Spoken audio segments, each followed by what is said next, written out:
Ya, halo kawan-kawan, balik lagi bersama saya Nara di channel Mendadak Teknisi ya. Oke, kali ini saya kedatangan handphone Xiaomi Redmi Note 3 ya. Cuma nggak tahu nih Redmi Note 3 yang Pro atau yang biasa ya. Dalam kondisi ya seperti ini ya. SIM injektornya nggak presisi ya kan. SIM injektor, SIM tray nggak presisi.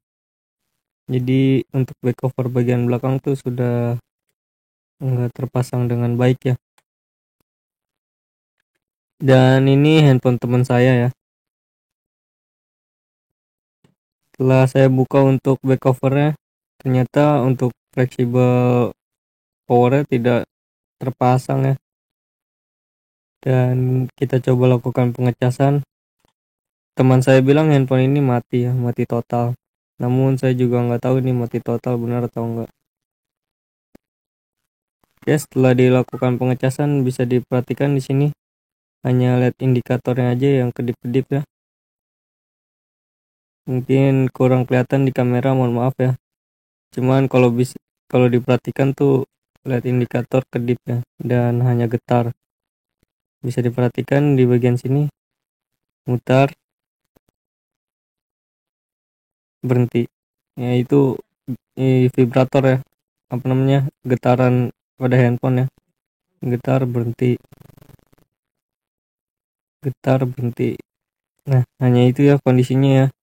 Dilakukan pengecasan LED indikator hanya kedip-kedip dan getar aja, namun tidak sampai masuk ke pengecasan ya. Oke, lanjut kita perhatikan untuk bagian baterai, sepertinya hamil ya. Dan kalau saya cium di sini itu bau-bau aroma baterai handphone yang udah bocor tuh khas banget ya. Untuk para teknisi-teknisi yang sering bongkar-bongkar handphonenya itu udah paham ya bau-bau baterai yang sudah bocor tuh seperti apa ya, itu khas banget ya. Dan ini saya ingin coba untuk lakukan pengukuran dengan power supply ya pada mesinnya, apakah masih dalam kondisi normal atau rusak atau gimana gitu. Karena kalau untuk baterai sudah bisa dipastikan ya sudah tidak layak pakai ya, sudah bocor ya, sudah melendung juga, udah hamil. Entah siapa yang salah. Oke, copot untuk semua fleksibel yang menempel di mesin handphone Xiaomi Redmi Note 3 ini ya. Untuk kita lakukan pengecekan dengan power supply. Dan ini saya pasang kembali ya untuk fleksibel power agar nanti mudah saat pengukuran dengan power supply. Dan bisa diperhatikan di sini untuk jalur test point VBAT-nya sudah ada bekas timah ya.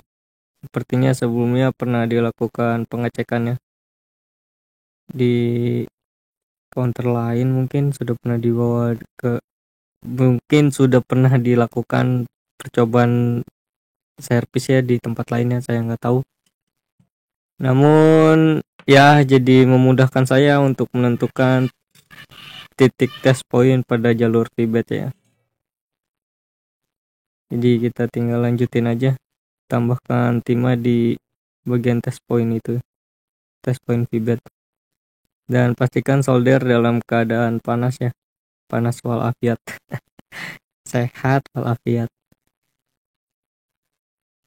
Karena kalau kurang panas tuh takutnya nanti timahnya melebar ke komponen-komponen yang berada di sekitar jalur test point VBAT itu ya, nanti malah mengakibatkan rusak ya, korslet.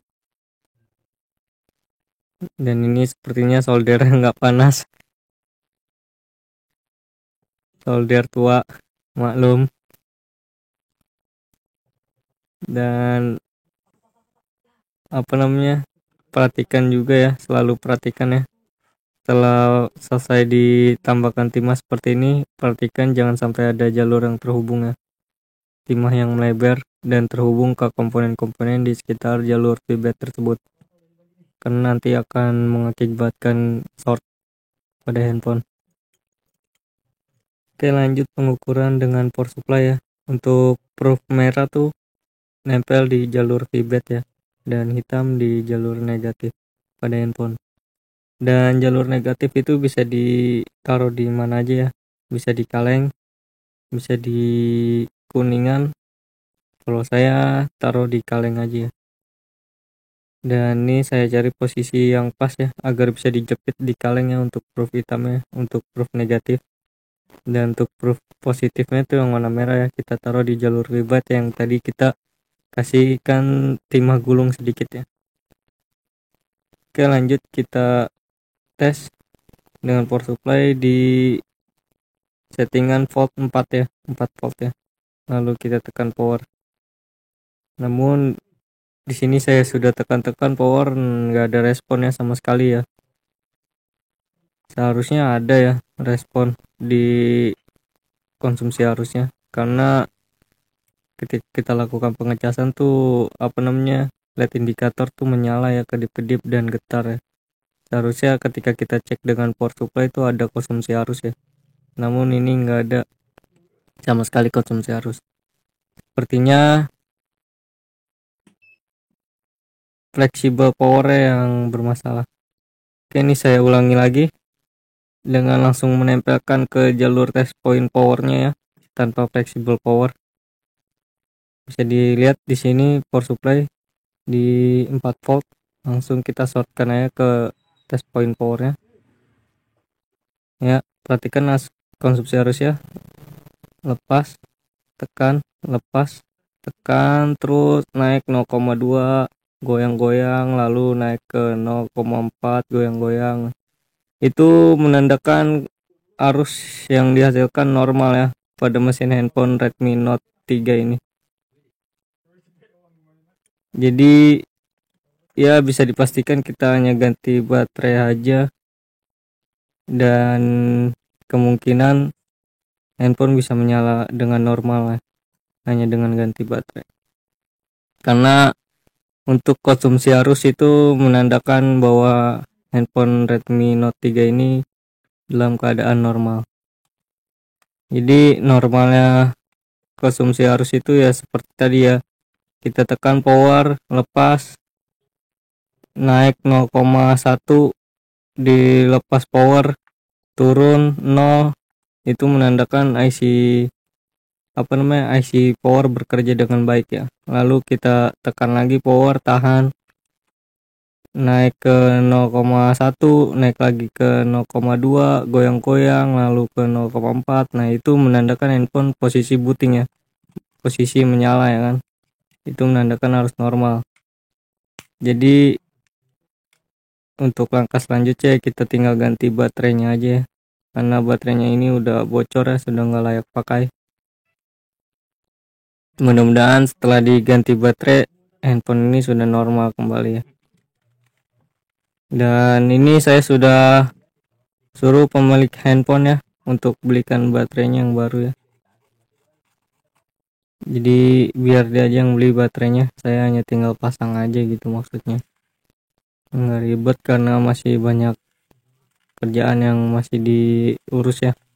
Masih ada 2 handphone lagi yang belum terselesaikan masalahnya.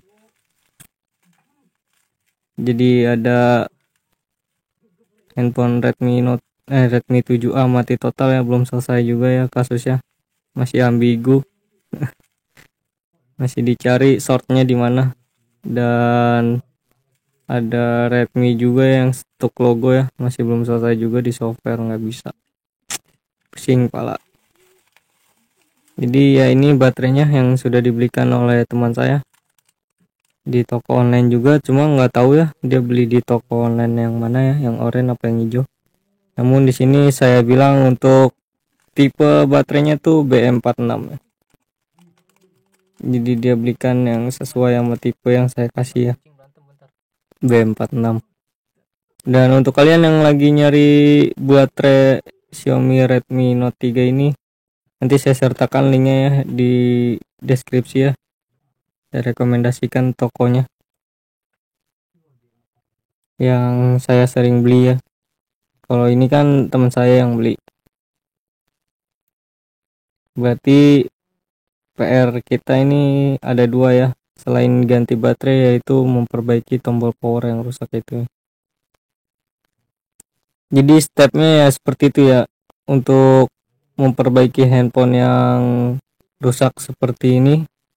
Di jenis tipe handphone apa aja ya yang kalau dinyalakan nggak bisa ya, namun jika dilakukan pengecasan tuh lampu LED indikatornya kedip-kedip dan getar-getar ya, namun tidak sampai menyala handphonenya atau tidak sampai masuk ke pengecasan.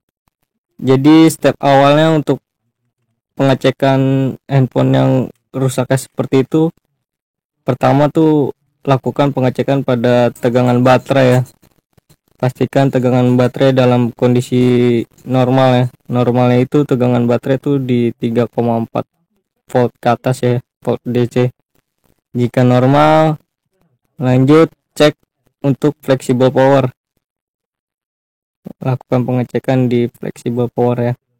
Jika flexible power dalam keadaan baik dan baterai sudah dalam keadaan baik juga, coba lakukan penjamperan pada fuse yang ada di baterai tersebut jika baterainya masih dalam kondisi original ya. Namun jika masih tidak membuahkan hasil ya, langkah selanjutnya adalah ganti untuk IC power ya. Coba lakukan pergantian pada IC power.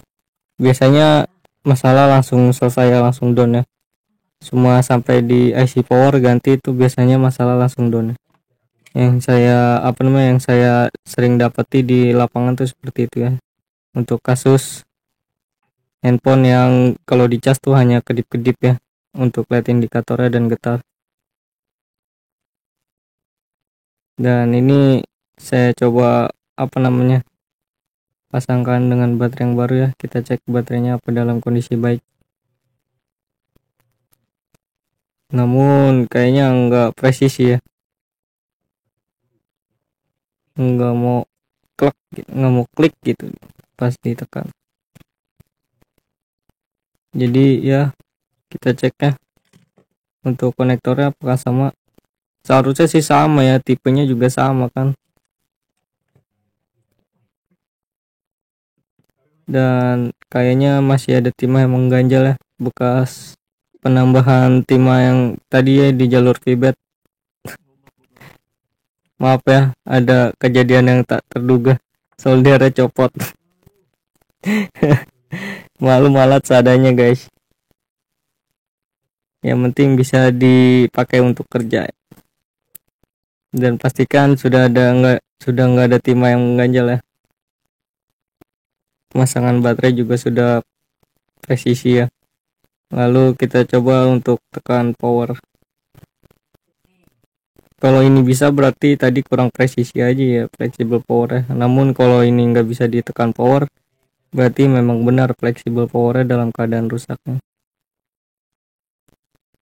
Dan ini bisa diperhatikan ya, nggak bisa ya. Saya udah tekan tahan lama ya, untuk flexible powernya nggak bisa ya. Namun jika saya shortkan untuk bagian test point powernya, sebentar,